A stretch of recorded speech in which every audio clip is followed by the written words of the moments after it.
Salam, and welcome to the People of Palestine podcast. I'm your host, Saja.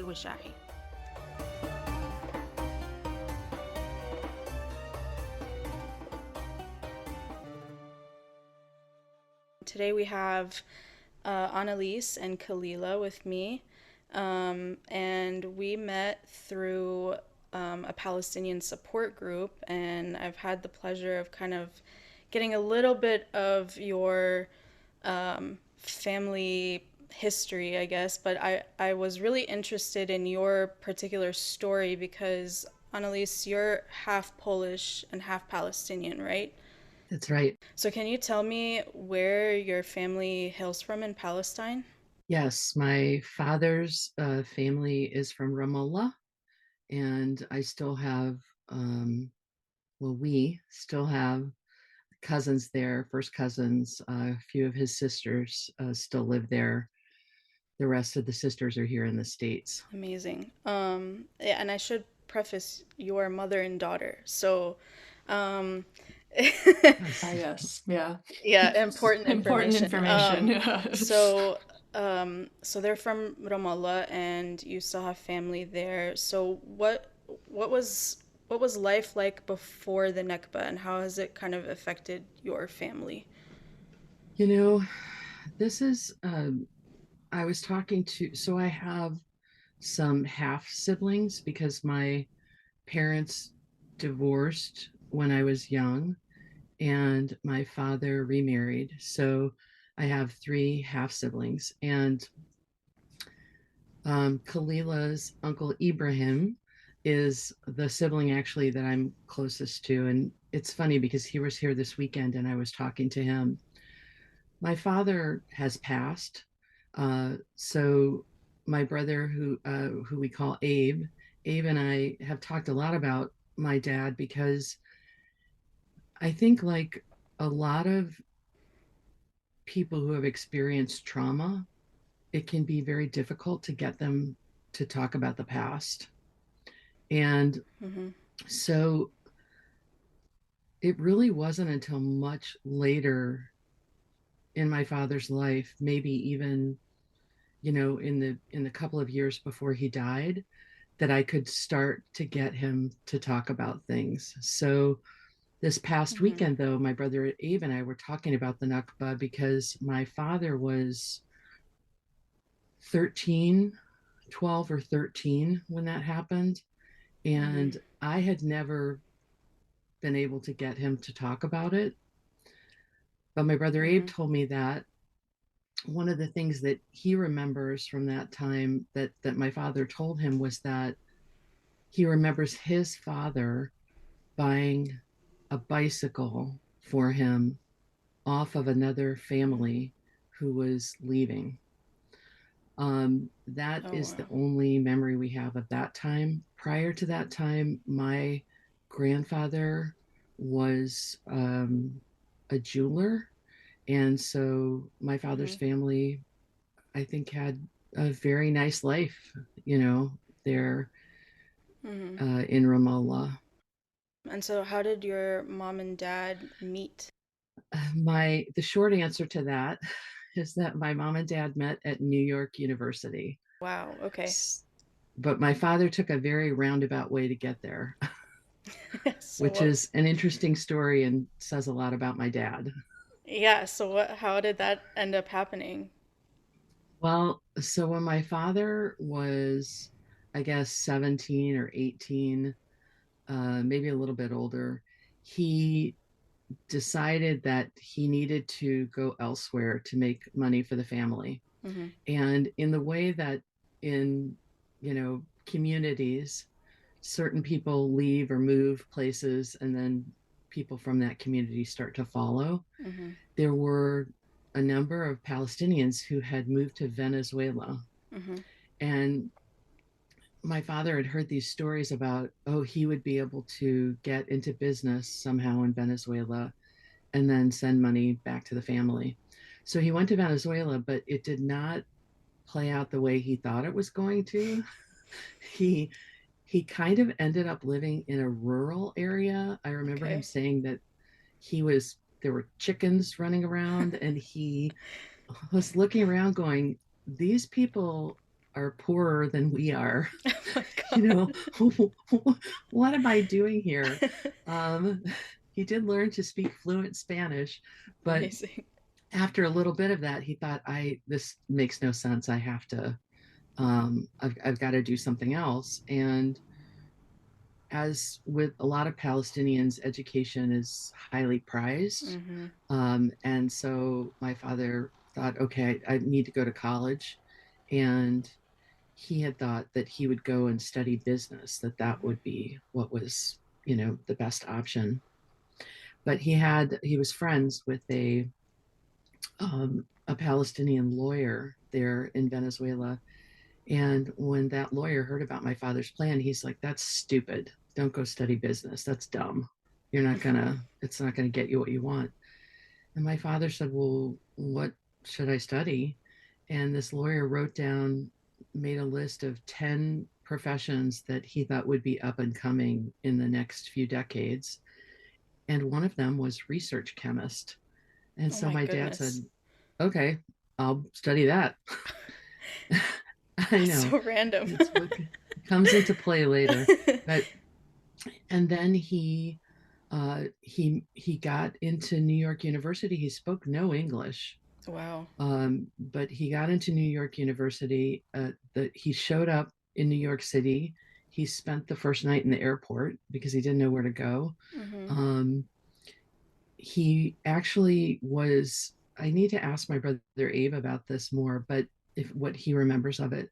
But my father also knew a Jewish man in Venezuela who said, I have a sister who lives in New York City and she will help you figure out a place to stay. Mm-hmm. And that sister got him a room in an apartment with two elderly ladies. So that was the first place that he lived. And he went through a 3 month intensive language program to learn English Mm-hmm. and then started school.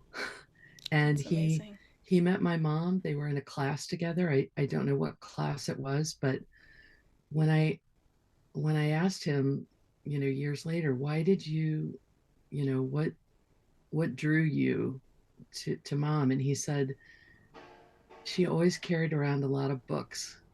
Oh, that's so And cute. I know he said she read a lot. She was obviously very educated and Yeah. intelligent, and I respected that.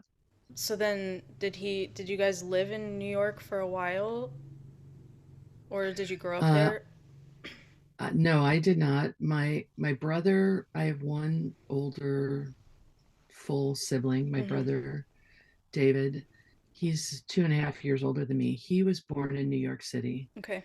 and they lived there for a couple of years. My dad, by the way, they got my mother ended up dropping out of school Mm-hmm. to support my dad and get him his degree, and they got through school by my mom worked at the university and then as a secretary, and then she also took in ironing.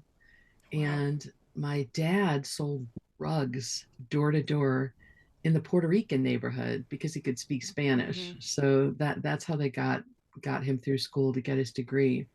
And then after that, he had a job offer in the Midwest in Carbondale, Illinois, of all places. Wow. Can't even imagine back in the early 60s, my Mm-hmm. Muslim father living in Carbondale, Illinois, but that's where I was born. Yeah, that's such an interesting, beautiful story. So what was it like growing up half Palestinian and learning about, did you learn about Palestine? Did he teach you about Palestine at a young age? He did not. He did not at a young age. Okay. You know, I mean, Kalila and I have talked about this, about issues of identity. Mm-hmm. My father, Yeah.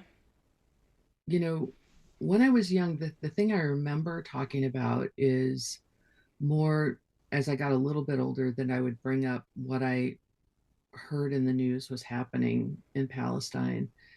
And my father never wanted to talk about it. He would, and but I know he was very obviously connected to it and up on it. He was a news hound and a great reader of history. He loved history, just mountains of history books all the time.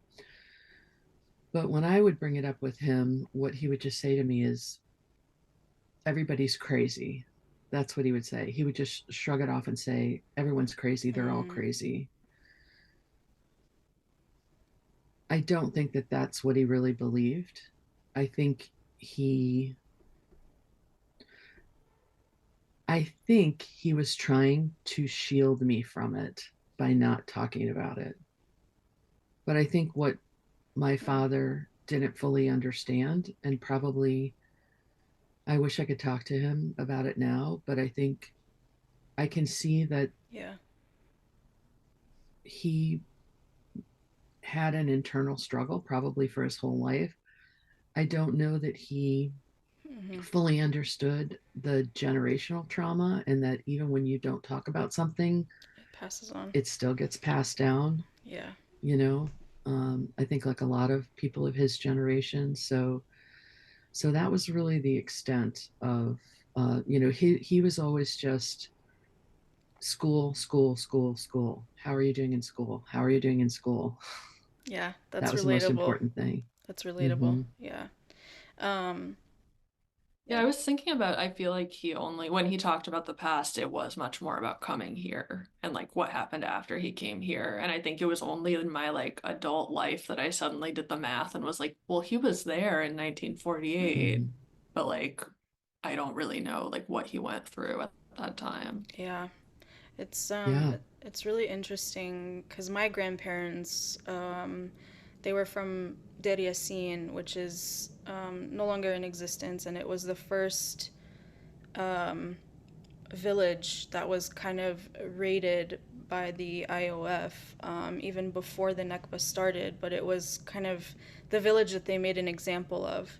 Um, and I know a lot about my grandma's story because she was only 6 years old and she witnessed some horrific things, but I never heard about my grandpa's side. And so now I'm trying to piece together what he went through and how old he was at the time. He was 10 years older than my grandma, so he must have been 16, which means that he probably was um, helping fight at that time.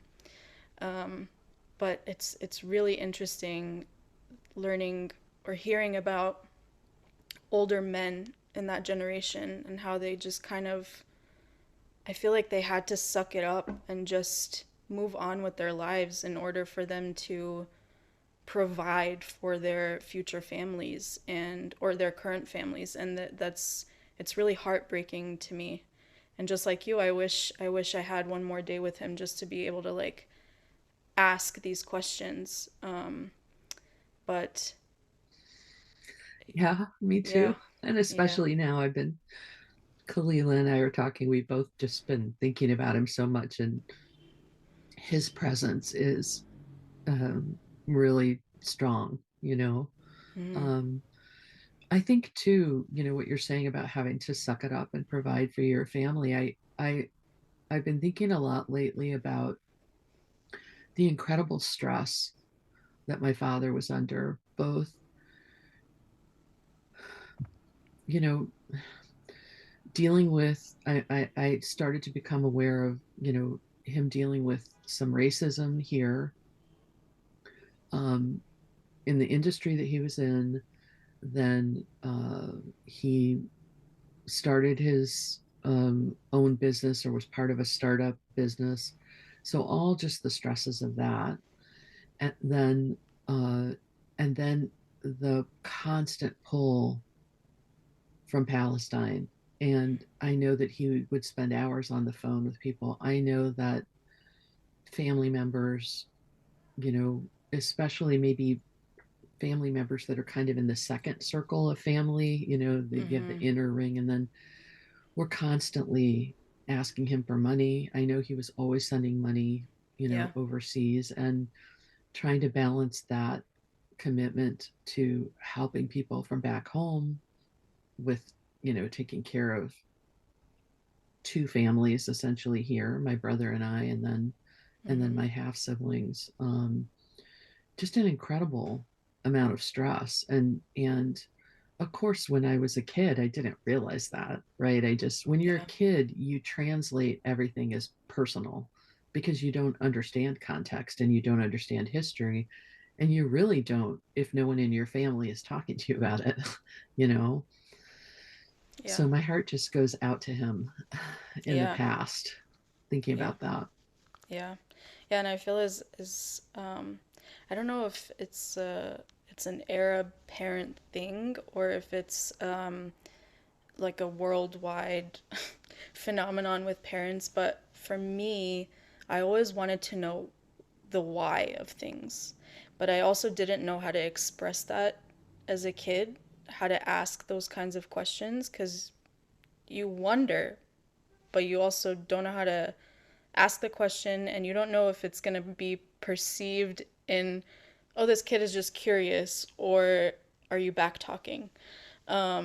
And so yeah, it's really interesting kind of hearing that we have that in common where it's like, yeah, you don't realize how much stress they're under until you're grown and you're going through maybe something similar, not to the degree that they were going through, but definitely you realize, oh my gosh, being an adult is so hard. But being an adult who immigrated and is taking care of family back home, family that's with you, that's intense. It is. And I mean, I don't know if you experienced this, but I am, and Kalila is like this too, a, a naturally curious person. I don't Yeah. think it's any accident that she ended up doing the work that she does. That's a strong trait. But I also look back and see that I picked up on unspoken messages that maybe I wasn't supposed to ask about certain things. Mm, So not only was my father not prone to talking about things, I also, I think, stopped asking because I yeah. got the message that, you can feel something's painful or something's off and you don't understand it. Like you're saying, you don't have the words for it, but you can feel it because we're connected in that way. Mm-hmm. And so, I didn't ask a lot. I was thinking about this too because I Yeah. don't know if you remember, Mom, but I did this project once where I just recorded conversations with different family members, and I did one with Sidu.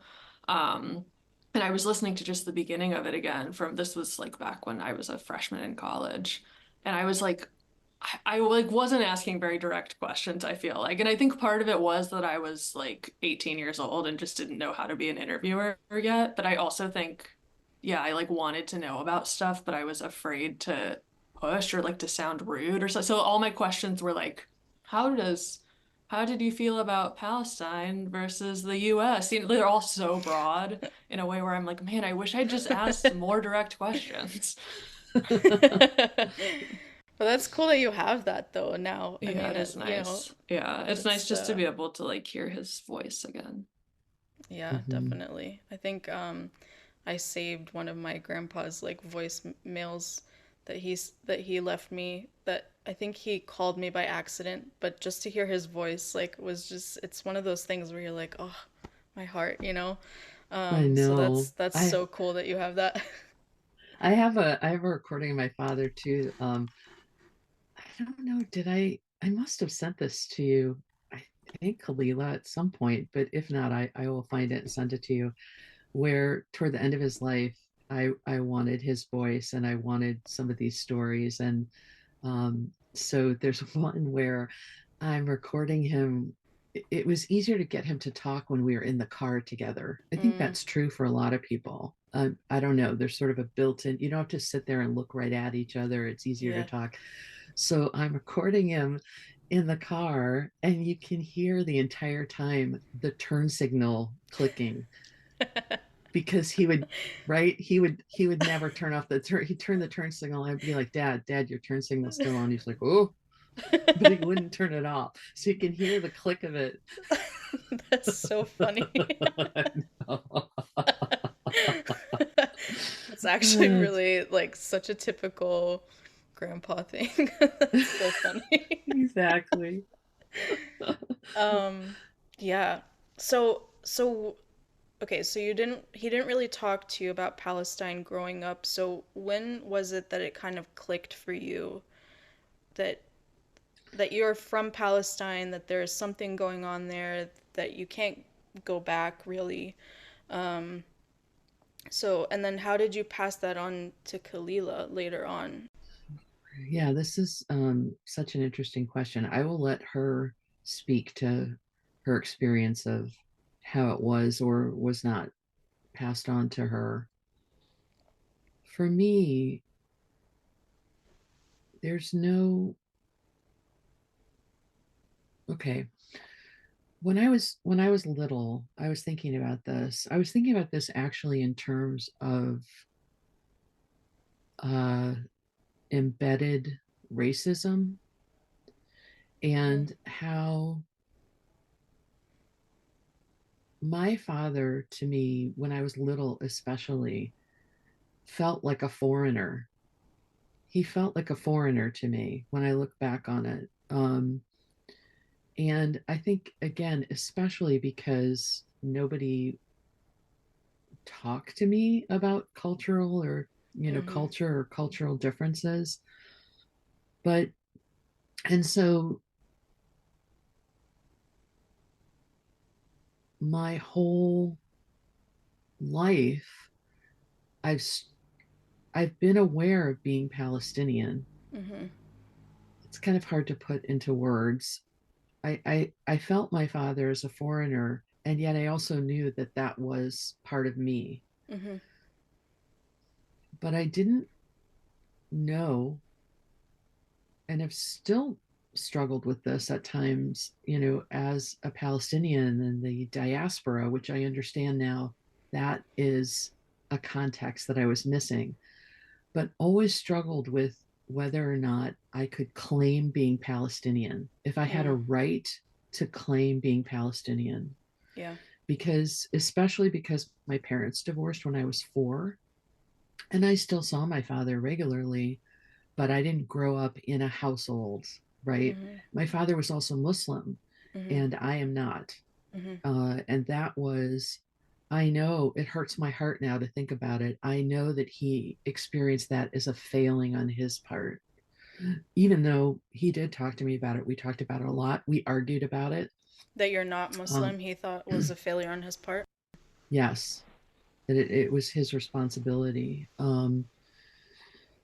And in the household that I was living in, which was my mom and then my stepfather, because I had a stepfather, and my stepfather was Black.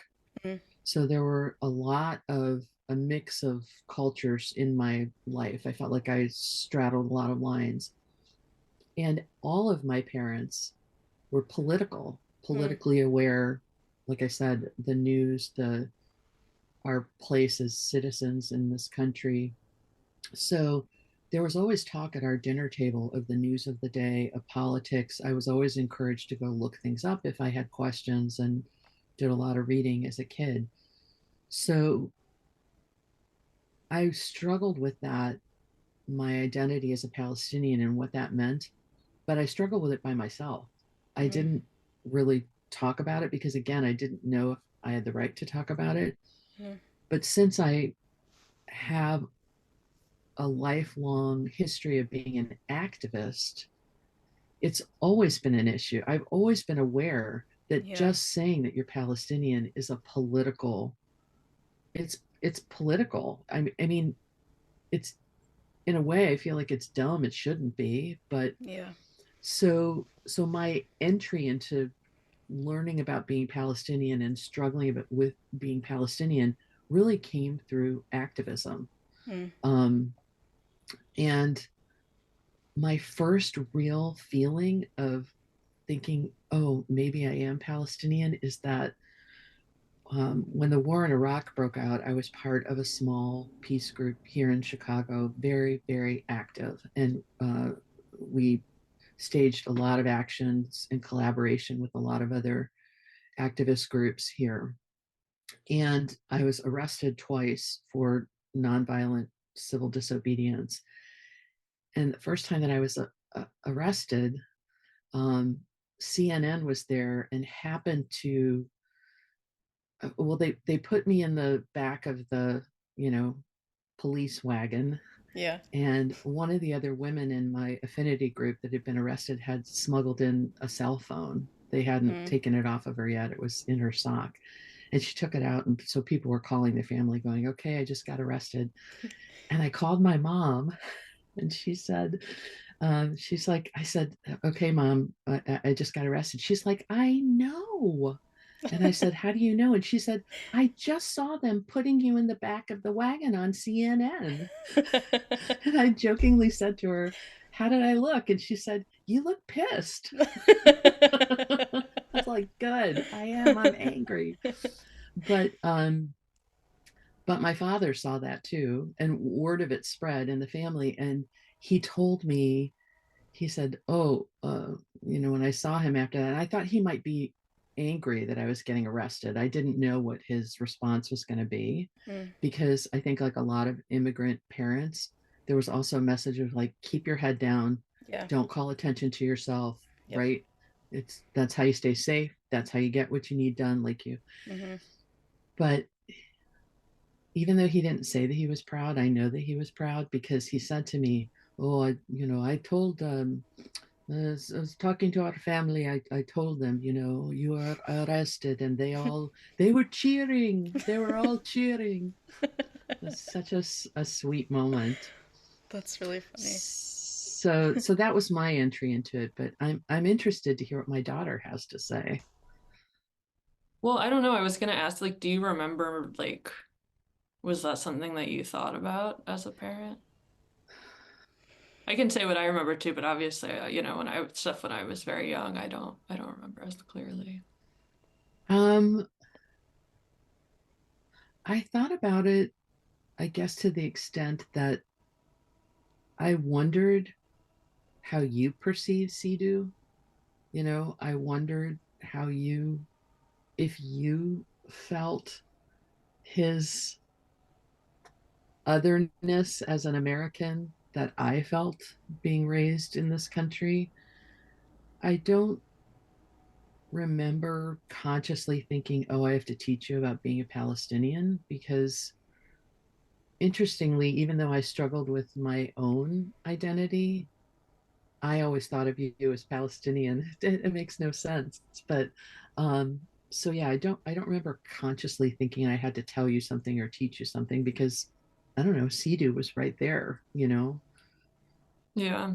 Yeah, just curious. Yeah, I mean, definitely I remember being intimidated by him as a kid. Like, I really loved him, but I also didn't totally know how to talk to him always. Um, I remember, I think, always knowing that I was Palestinian, but not knowing the full context of that, obviously. But it was something that I was proud of. And I remember I'd like tell people at school, and no one at school knew what they were like. I remember people getting confused a lot with Pakistan and me being like, oh, okay, no one has any idea what I'm Typical. talking about. Like,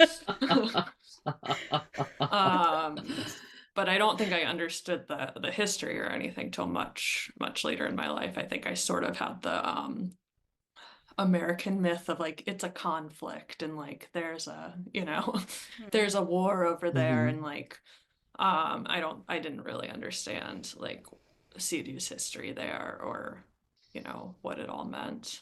Um I do Mm-hmm. remember one time in high school having to do this project in a world studies class where we each got a country and we each got like topic within that country. So like mine was like Zimbabwe and Yeah. the economy. And then we all had to give a presentation about like these are our recommendations for what we think should happen. And Israel Mm. Palestine was one of the groups. And I remember this girl getting up there and saying her proposal was that the Palestinians all needed to be moved to Iraq. And that was the solution. No. And I Oh remember my being God. upset about it, but also I think because I struggled, yeah, with my own, like how much of a right I had to claim that as my identity, I felt I didn't like make a fuss about it, you know, I just felt weird and like didn't really say anything. Um, Obviously now I think I would, but so When Yeah. was that? Sorry, that was in high school. So that it was my freshman year of high school. I didn't know about this, right? Because that sends me through the roof. You didn't. I don't think that, Okay. yeah, I would have told you necessarily. Yeah. Sorry.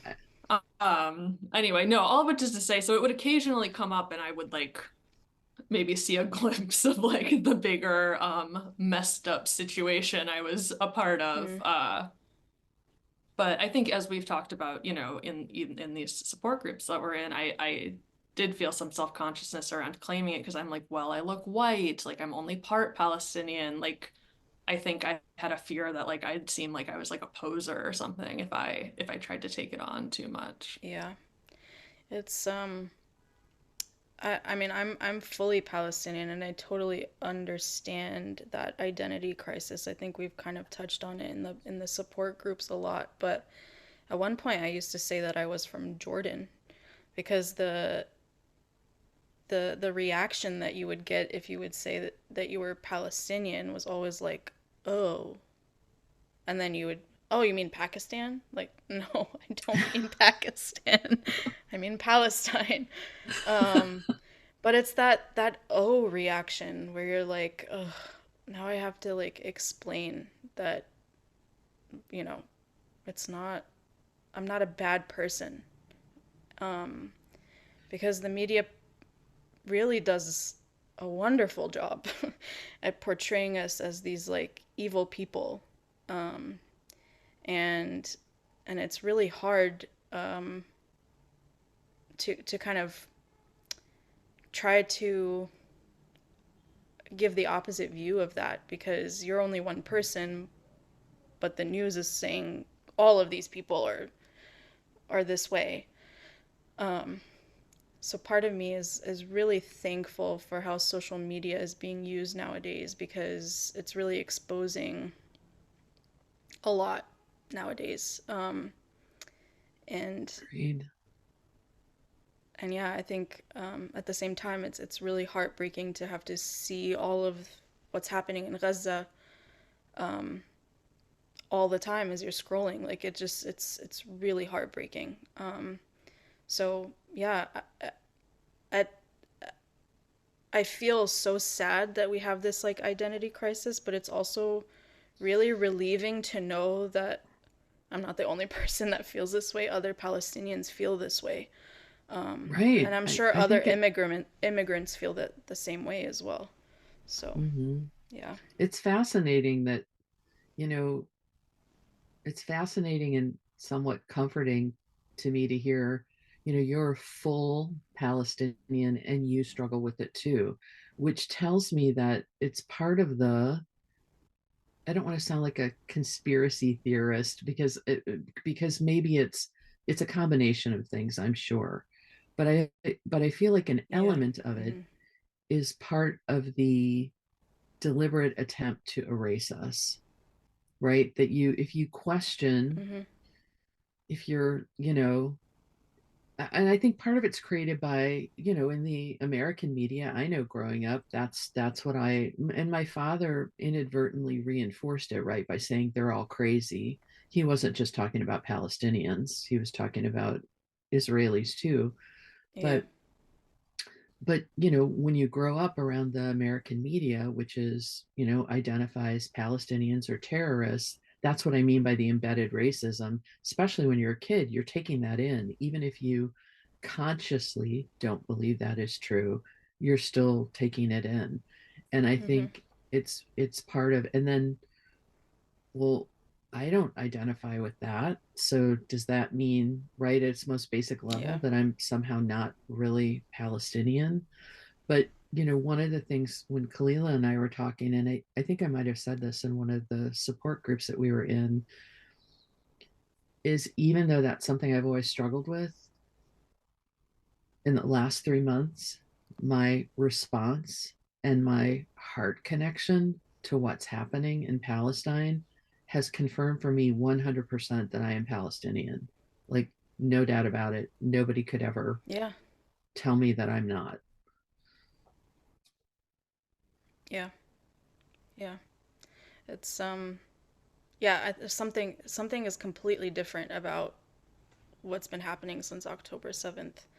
I mean, it's been happening for over Mm-hmm. 75 years, right? But something about what happened on October 7th and beyond, I think has just it's completely different than what we've been experiencing before. I think social media, like I said, plays a part of it. I think just every Palestinian is fed up.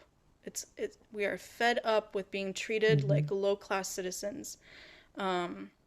And and I think every single one of us is trying to find a way to kind of voice that to a broader Mm-hmm. audience.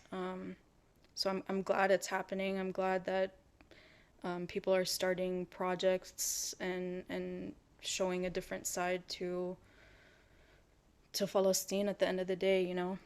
Um, so yeah, I completely empathize with this identity crisis. I think for me too, because I grew up overseas in multiple countries. So I've become like a third culture kid, where I'm just kind of taking bits and pieces from all the places that I've lived. On top of that, being Palestinian and American, it's like my brain kind of explodes most of the time. Yeah, Where like, what I am I? Who know. am I? What am I doing? Um, But I think the so strength yeah, of that, I think it's both a burden and a gift, right? And it puts a lot of pressure on the yeah, individual to manage and negotiate all of that. However, it also puts you in a very unique position, I think, all three of us, as people who mm-hmm. straddle cultures. It puts you at an intersection where your perspective is really valuable because you have an Yeah, awareness and a connection to multiple ways of being in the world, and which is where I believe the world is headed for the betterment of all of us in the big picture. So I think it's even though I've had my struggles with that too, I view it as a beautiful thing. yeah. I was telling Kalila earlier that I was laid off in March of 2023, and I moved to Egypt. Um, and so it's been a different experience for me being in Egypt than I think for most people who are living in the States. So I'm wondering if you guys could tell me kind of a little bit more about what your experience is like right now as a Palestinian living in Chicago and in New York. What is that like for you right now? It's been such a weird combination because on the one hand I agree with you, like even seeing on social media there's so much more awareness from other Americans about what's going on and so much more sort of solidarity. It's great to be in New York because there are like huge protests happening, so to go be in the middle of that feels really like energizing, and it's just nice to feel that support. But then I think on the flip side, it's also sort of laid bare a lot of the entrenched Zionism and stories about Palestine. And like I was at a basketball game, and at the beginning they showed an Israeli flag, and they were like, "Let's have a moment of silence for our hostages," and like that just like felt in my body so weird. So like there's been little moments like that where I'm like, "Oh, this is just sort of like the monoculture of America."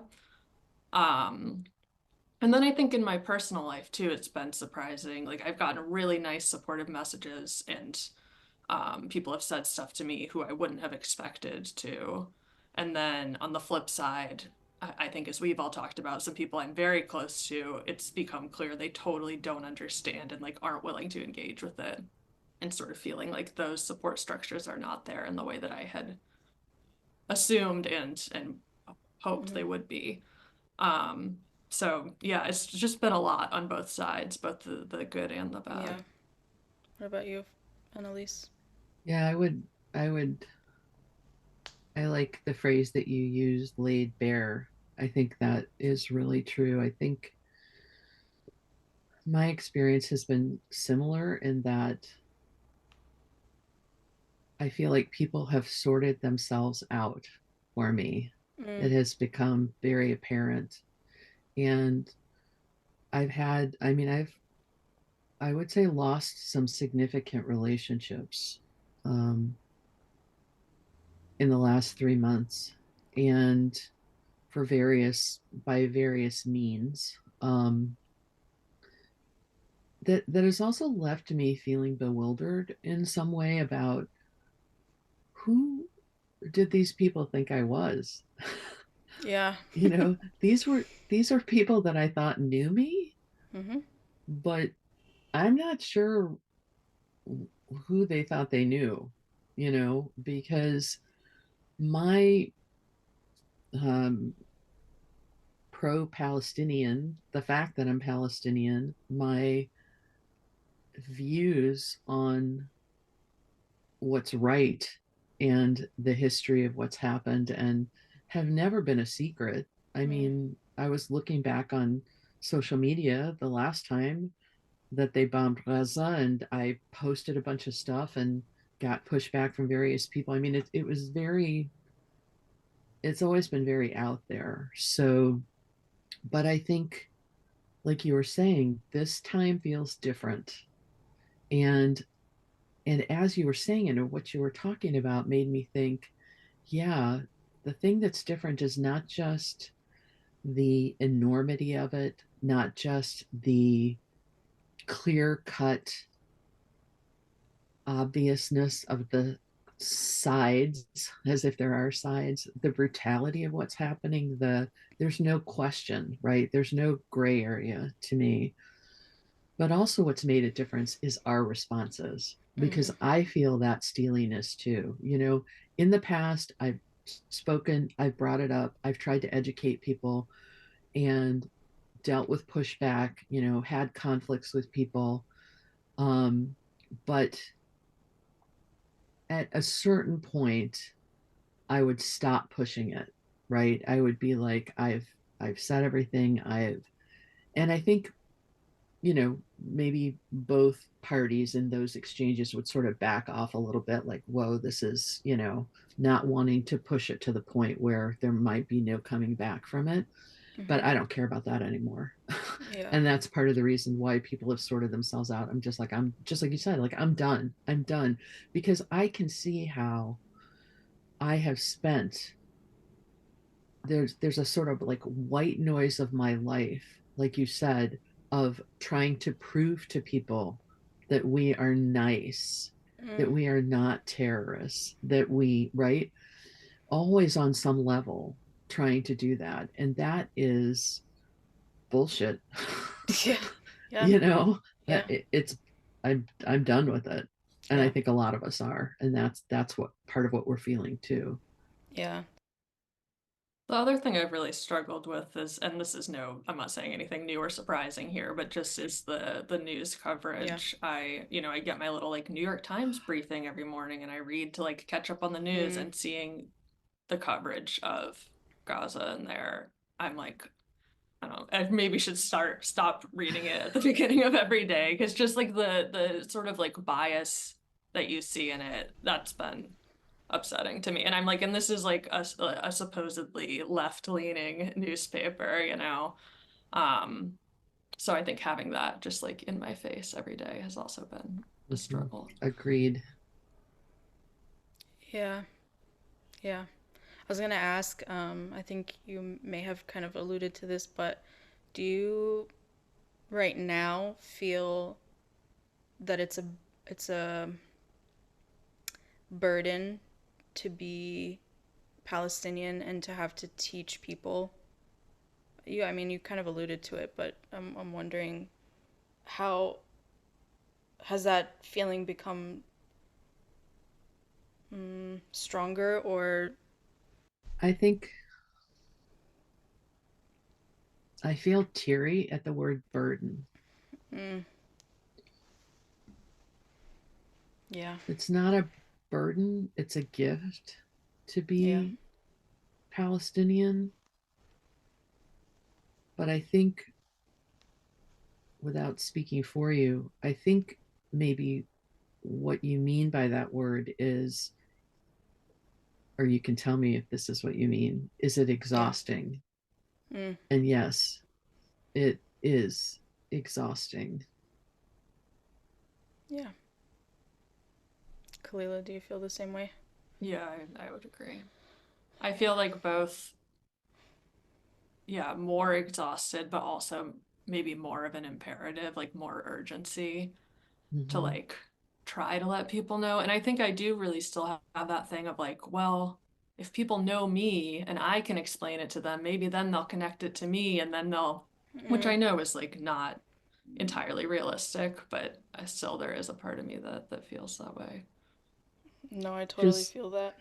which is understandable, which is, what a lot of, you know, I've seen evidence in this country of, what Black people have been dealing with, where, Yeah. having, Kaylee's grandpa Bill, who was Black, having had personal experiences with people who, including my college roommate, who made a comment of, oh, your stepdad is such a wonderful human being. And I was like, yeah. And she said, well, because there are Black people, but then there are, and I'm not going to say the Mm. word that she Yeah, said. yeah, yeah. And so there's a tendency, I think, with people, like Kalila was saying, if the strategy we have is, well, if you know me and you love me and I'm Palestinian, you would think, thinking aware, conscious people would then take this individual case and expand it to the group. But instead, with that racism, what they say is, you are the exception. Yeah. Yep. Yeah. It's yes. It's really really so hard because that is the thing that we think. It's like, okay, well, yeah, I mean, you know me. Do you think I would do anything to hurt you? Right. Yeah, it is. It's getting exhausting. And I feel horrible for saying that, but at the same time, it's so I think in our support group, I think we've all kind of admitted to that because it's we feel so much guilt saying that because the people in Gaza and in the West Bank are going through so much on a daily basis. Um, but it's really hard to be in an environment where you don't totally fit in, where the majority of the group allows you to be in their space, but on deep down, the words that they're not saying are starting to show. Mm-hmm. And that's why it's getting exhausting, I think, is because we're in a space where we don't technically belong. I think that's so true. It's so Mm. true. And one of the things about this that I was saying to Kalila too, one of the many times that we've been talking about this, is I feel like there's been a reordering that has been happening over the last few months on a subconscious level for me, of my brain going back through my life, and with this new awareness of, like, it's not a new awareness actually of how we're viewed and how we've been treated, but it's occurred on a different level for me. And I was telling Kalila, I'm angry when I look back now to see that I feel like I sold out parts of myself in order to be a part of many of the spaces that I've been in my life. And I'm angry about it. I'm angry Yeah, that I did that. yeah. I think all of us have had to hide some part of us in order to feel like we kind of fit in somewhere. Mm-hmm. To be fair though, I will say it's part of it is just that people don't want to see it, you know? Like I've been dealing with that Mm, even now where I keep saying over and over again like I'm upset, I'm feeling like what's going on a really emotional level and it seems like it doesn't stick with people. Then like the next week it's like you're explaining all over again, you know what I mean? Yeah. yeah. Makes you feel like it makes you feel crazy. I Yeah. felt that a lot Mm, lately too. I've just felt crazy. yeah. Yeah, because you're just, it feels like you're screaming into the abyss, like no one's really listening to you. Mhm. Um, Especially because it keeps going on, it's not stopping. And it's just like what else can we do? We're all using our platforms, we're all, asking for a ceasefire, we're all doing what we can, but it's at the same time we still feel so helpless because we're not the ones in control of the situation. And we're Um, seeing them, we're seeing yeah, them in real time. We're seeing their pain. We're yeah, seeing them. yeah. It's all really heavy stuff. But that's why I wanted to share people's stories because I think there's such a beautiful thing about our resilience as a people and having to just kind of pick up and leave and um, preserve the memory of Palestine in any way that we can. Um, do you have a message to the world about Palestine or being Palestinian? That's a big one. The world. I think Mm, I think just go big or go home.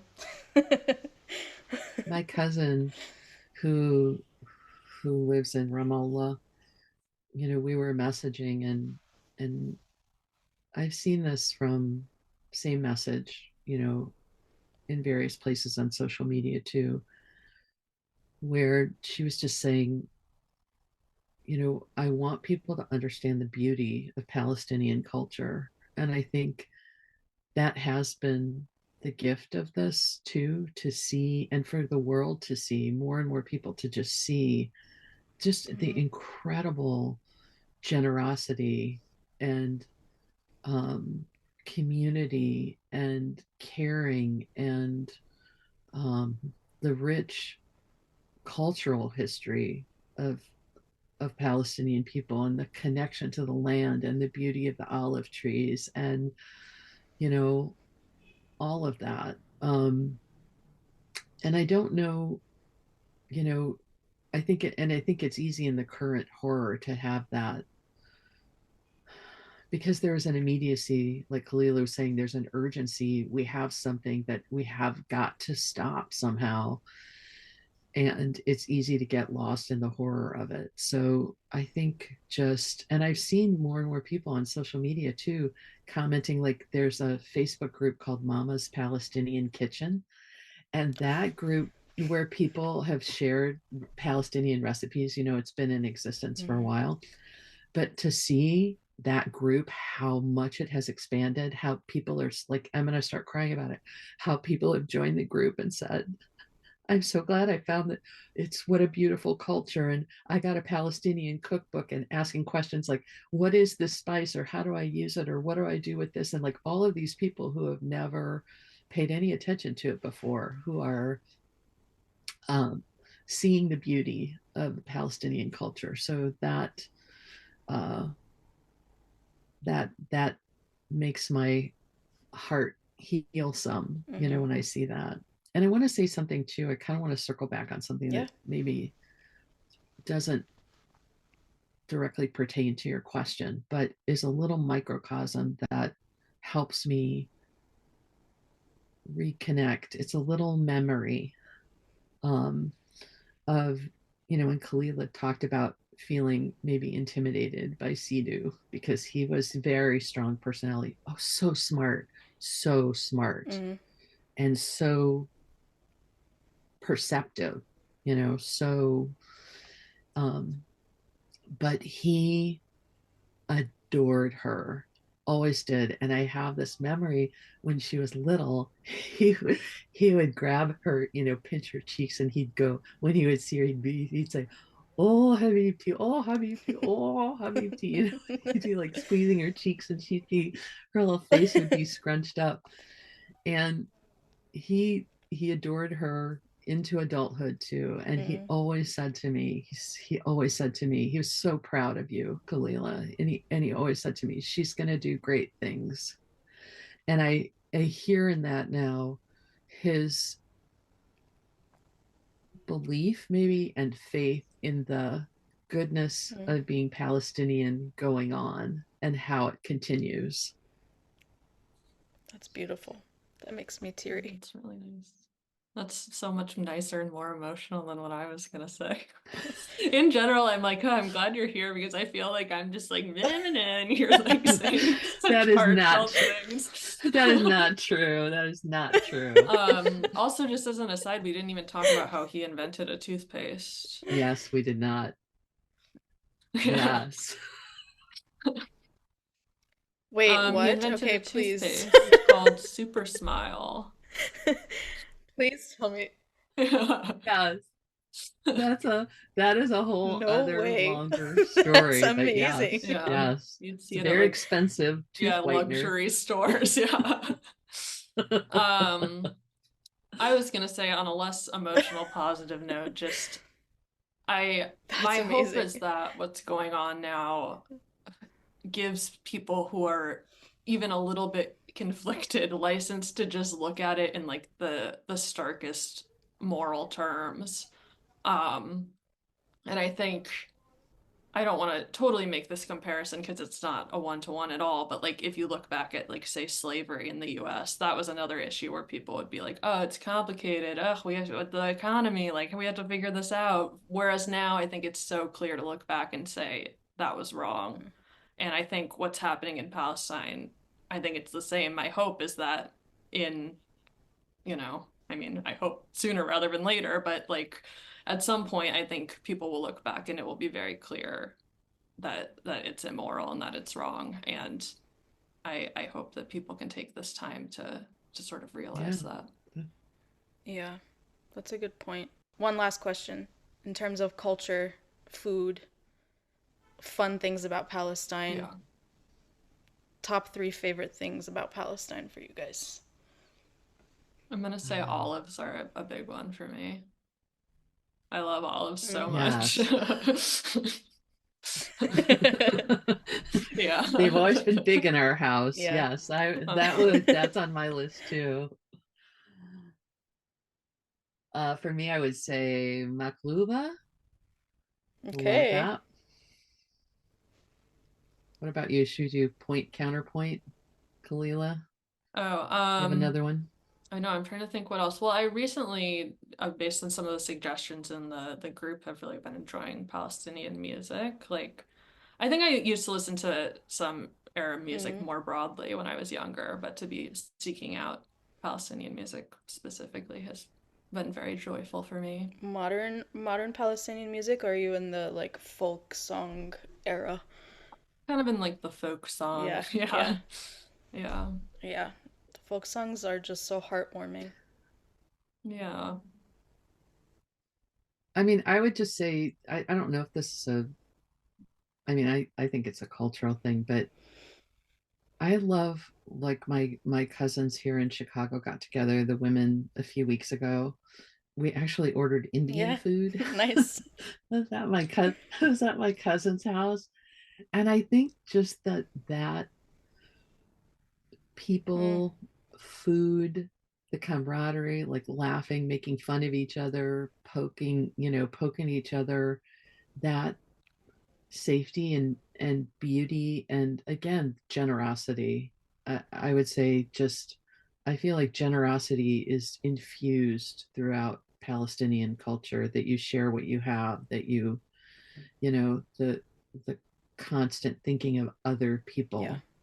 100%. Yeah, going off That's that, how I am most. actually, when we were talking about identity, Mom, I remember, and like whether or not you like we have the right to claim that. I remember you saying like no one in the Palestinian community, everyone has always welcomed me. No one's ever been like, "You're not Palestinian enough, get out of here." Yeah. And I think that is very true. Just Yeah. that sort of like welcoming, generous spirit of the whole Palestinian community. Yeah. That's Yeah, actually that's such beautiful. a there's like two anecdotes to that in my personal life was I actually got to meet two sisters that came out of Gaza a few weeks ago, and they went through some real hardship and ended up losing their mother through it. And they're adults, but you know the circumstances. Death is never easy, but the circumstances in this case were awful. But we were having breakfast with them, and they were wearing these beautiful like stone bracelets, and my mom complimented them on that, which usually means in Arab world, let me take this off and give it to you. Right? So the two sisters took off their bracelets and they started giving them to us. And we were like, no, we cannot accept these bracelets, you know, like they just tell us where you bought them. We will go get, and they wouldn't have it. They took off the bracelets and gave each one of us their Mm. bracelets. And and she ended up giving me a tiger eye bracelet, which made me super emotional at that moment because my dad's mom used to love tiger eye, anything. And so the fact that she gave that one to me, not knowing, was just so special. And I started to tear up right there, not only because she gave me the bracelet, but because they literally went through such hardship. They lost their mom. Like we should be the ones giving them everything, helping them. And you know, they took off the bracelets and gave it to us. I'll never forget that. That's the generosity of a Palestinian. Um, Mm-hmm. yeah. And then one of my dearest friends, um, a week after October 7th, we had actually been planning for months to go to the Palestinian Museum in DC. And I was in the States at that time visiting. But it just so happened that October 7th happened, and finally our schedules aligned to where on October 14th we were able to go to the Palestinian Museum. And so many people showed up, which was crazy. I thought it was just going to be us two in the museum, but at the end, you know, they did the presentation and everything, and at the end, one of the I guess the people that run the museum came up to us and started talking, and my friend said, she's also half Polish, but she said, I got to learn more about Palestine through Saja. And I've learned that, you know, a lot of Palestinians are just so generous, and you say no, but you have to say no 3 times in order for them not to give it to you, whatever it is. And I started laughing, and I was like, yeah, that's Uh, pretty accurate. I have a quick little story about that too. Is my father, when I was in college, okay, I lived in a dorm. I had a tiny little dorm Yeah. refrigerator, and you've seen me. I'm not someone that looks like I need food, okay? Like I don't get enough to eat, okay? But in typical Palestinian fashion, I feel like the food is critical. The food is always critical, and he would always want to take me to the grocery store, because he is so, Mm-hmm. it was just so sweet and so kind. So we'd go to the grocery store together, so he'd buy me some things to make sure I had stuff in my dorm room. And if he's like, oh, what, you want some bread? And I'd be like, yeah. And he's like, which one, which one? And I'd be like, I don't know, I like that one. He's like, okay, get three. And I was like, Dad, I can't. I don't have room. I'm one person. He's like, oh, put it to find a freezer, And I was like, Dad, I really only need one loaf of bread. He was always like that, always like, here, take this food, take this, or I go to a cousin's house and you leave there with like a grocery bag Yeah. full of food and leftovers. So Yep. I love that. Yeah. It's so funny, but it's so like heartwarming, you know? Just people are looking out for you. Hmm. And it's just you don't have to ask. People are just that's how we are. And that's what I see out of the videos in Gaza, right? Like people are helping each other clean up and pull people out of the rubble and you know, holding a wound. They don't even probably know that person, but it's just Yes. community and brotherhood and that's the humanity that we're all just trying to show the Yeah. world and ask the world to also see in Hmm. us. So, anyways, this was wonderful. Thank you so much for Thank you for doing it and for taking the time to talk to us. And I love this idea that you're showcasing I do Palestinian too. thank stories. I you. do too. Thank you. Well, there you have it, guys. That was the story of the Raziq and Holt family. Thank you again to Annalise and Kalila for taking the time to share their story with us. If you resonate with our stories and want to become friends with a Palestinian, I highly encourage you to visit our website, www.thepeopleofpalestine.com, and sign up for our Olive Branch program. Once you sign up, you'll be paired with a Palestinian pen pal. It's just our way of extending an olive branch to you and welcoming you into our community. Don't forget to follow us on social media at The People of Pali on Instagram and TikTok, and subscribe to our podcast. Until next time, salam.